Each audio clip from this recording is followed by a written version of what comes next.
you guys confused yet? I start every video by putting the camera behind the car, starting it up, and revving the engine so you can hear what it sounds like. So why is it that when I did that in this car, you didn't hear anything? That's because I'm driving the 2018 BMW 530e.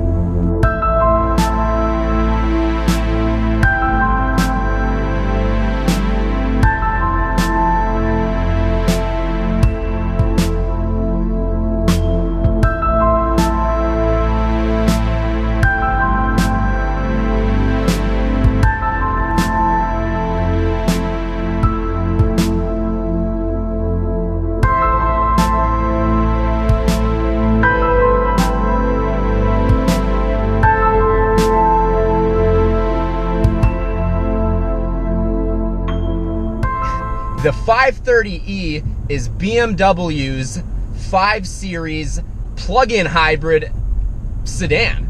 I mean, it is, it's awesome. The new 5 Series is really nice as it is. The electric version is pretty cool.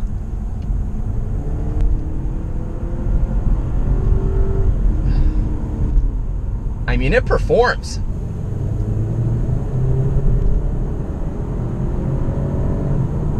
Underneath of the hood is a 4-cylinder gasoline motor and an electric motor that together put out 248 horsepower and 310 pound-feet of torque, which is pretty good.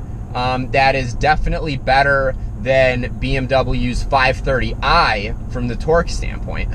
I think the 530i, which is the turbocharged 4-cylinder, you know, the standard gasoline version, is 248 horsepower and 258 pound-feet of torque. Now this 4-cylinder turbocharged gasoline and electric motor combo here is pretty quick. I mean, it's supposed to get 0 to 60 in 6 seconds or better. And you can definitely feel that 310 pound-feet of torque. You know, it's very instant, and that's in large part to the electric motor.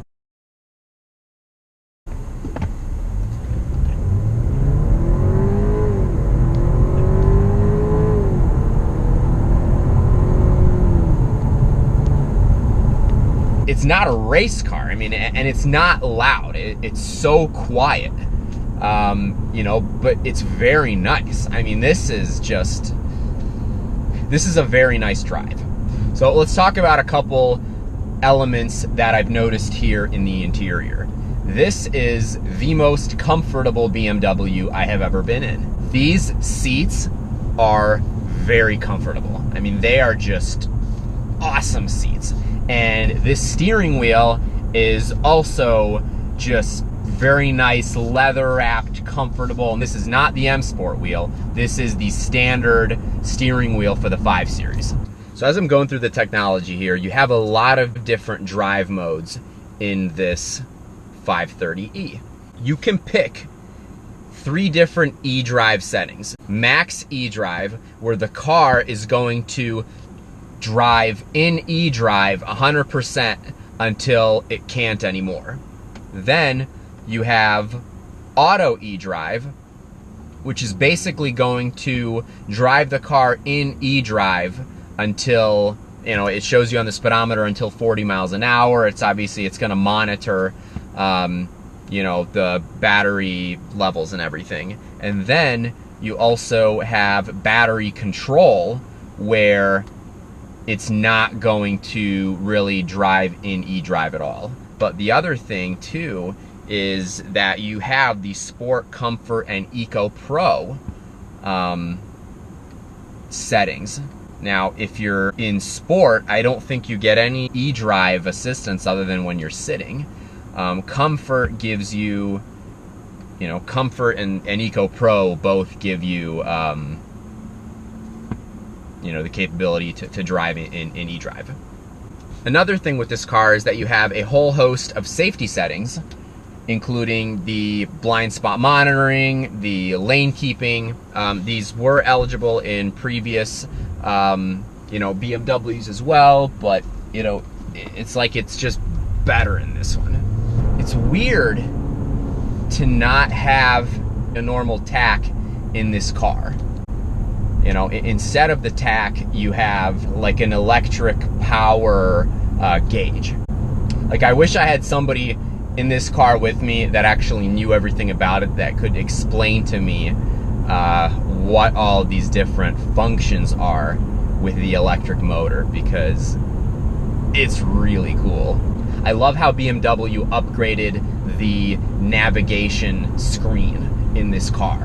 It is significantly larger than the previous 5 Series. Now, BMW is going to this same type of layout as Mercedes, where you have the screen that's kind of propped up onto the dash. And I mean, Audi's done a similar thing where they have a screen that actually comes out of the dash. But again, you have these, you know, independent screens, unlike what you previously saw in cars where it's stuck into the dash. So it's, you know, I was never as much of a fan of it, but BMW has done a nice job with it. They made it look very nice. I think in Mercedes it looks kind of awkward because it looks like somebody stuck an iPad on the dash. Here it looks nice.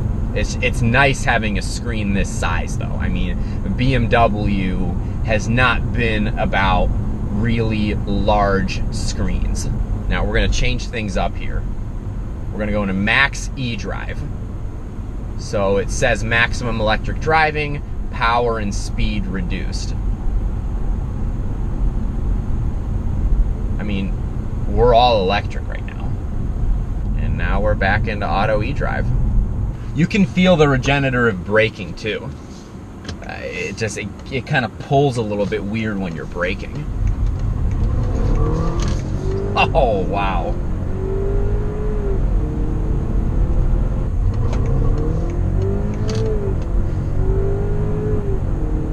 This is obviously the rear-wheel drive model. It's amazing when you put this car into sport. I mean, you feel the suspension stiff, and you feel the shifts, the shifting pattern change. I mean, you put it in a sport and it's a different car than when it's in comfort or than when it's in Eco Pro. And the amazing thing with this 530e is that it really can be whatever car you want it to be. If you want something that is just gonna cruise down the highway and get great fuel economy and be very economical, you have that. But if you want something that's just sporty and fun and a little bit aggressive, it also has that. I mean, again, it's 310 pound-feet of torque. That's very good. It's not amazing, you know, but it's about what you are gonna get in a 540i. You know, it does not have the horsepower for sure. You know, the 540i is well over 300 horsepower. This is 248. But again, I mean, the 530e is very versatile. It's going to be whatever car you want it to be, depending on the mode you put it in. Now, because of all of the electrical equipment in this car, like many other plug-in hybrids, you do sacrifice on trunk space. Now, BMW did a good job at least giving you the length and the width of a normal trunk. However, you will see that you have far less height, but it's still manageable for fitting suitcases, golf bags. So they really did a nice job at managing with the fact that you are going to have less trunk space because this is a plug-in hybrid. So a couple other things that I noticed in this car that BMW has done differently. Finally, we have a real lock and unlock button on the door instead of that button in the middle of the dash that locks and unlocks the entire car. Now, this is just an awesome car. There's so much more that I wish I could review for you, including the fuel economy and more performance tests, you know, but I'll include as much information as I can with the video. I hope you enjoyed it. I'm Rob. This is the test drive. Please feel free to like or comment on this video. Please subscribe to my channel. Follow me on Instagram at TheTestDriveNY, and I look forward to the next video. Have a great day.